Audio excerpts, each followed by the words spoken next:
Hello guys, আসসালামু আলাইকুম। আজকে আপনাদের মাঝে শেয়ার করব ঘরে থাকা অল্প কিছু উপকরণ দিয়ে নান, রুটি এবং চিকেন রেসিপি।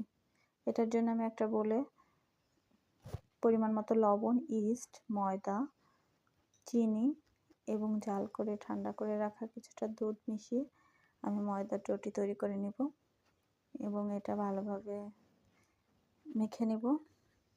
ভালোভাবে মাখা হয়ে গেলে এর ভিতরে আমি সয়াবিন তেল দিয়ে, যাতে গাটা ড্রাই না হয়ে যায় ময়দার রুটি, এই জন্য ভালোভাবে সয়াবিন তেল মেখে আমি এটা 20 মিনিটের জন্য রেস্টে রেখে দেব। ভালো করে ঢাকা দিয়ে 20 মিনিটের জন্য রেস্টে রেখে দেব। এদিকে আমি চিকেনটা রেডি করে নিই। সেটার জন্য আমি কিছুটা চিকেন নিয়েছি এবং লবণ, হলুদ মেখে চিকেনগুলো আমি ভালোভাবে ডুবো তেলে ভেজে নেব। আমি ফ্রাই প্যানে একটা তেল গরম করে নিয়েছি, তার ভিতরে আমি চিকেনগুলো দিয়ে দিলাম। চিকেনগুলো অবশ্যই লাল লাল করে ভেজে নিব। এরপর আমি ব্লেন্ডারের জারে পেঁয়াজ, রসুন, আদা, এলাচ, গোলমরিচ, শাহজিরা, পোস্তদানা, জিরা, শুকনা মরিচ সব কিছু একবারে আমি ব্লেন্ড করে নেব। ব্লেন্ড করা হয়ে গেলে আমি মশলাটি ভালোভাবে কষিয়ে নিব। মশলাটি ভালোভাবে কষানো হয়ে গেলে এর ভিতরে আমি চিকেনগুলো দিয়ে দিব।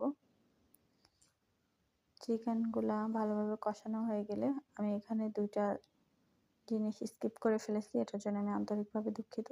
এটার ভিতরে আমি কিছুটা টমেটো পিউরি এবং কিছুটা টক দই দিয়েছি, সেটা আমি ভিডিওতে আনতে ভুলে গেছি, এর জন্য আমি খুবই দুঃখিত। এখানে মাংসটা কষাতে থাক, আমি এখানে রুটিটা তৈরি করতে চলে আসলাম। দেখেছেন তো রুটি কতটা ফুলে গেছে। এখানে আমি এটা যেহেতু আমি 4টা রুটি করব, এই জন্য আমি 4 খণ্ড করে নিব। রুটিগুলো আটাগুলো 4 খণ্ড করার পরে আমি হাতের সাহায্যে এভাবে রুটির মতো শেপ করে নিব। রুটি শেপ হয়ে গেলে আমি ফ্রাই প্যানে তেল দিয়ে আমি হালকা তেলে রুটিগুলো ছেঁকে নিব।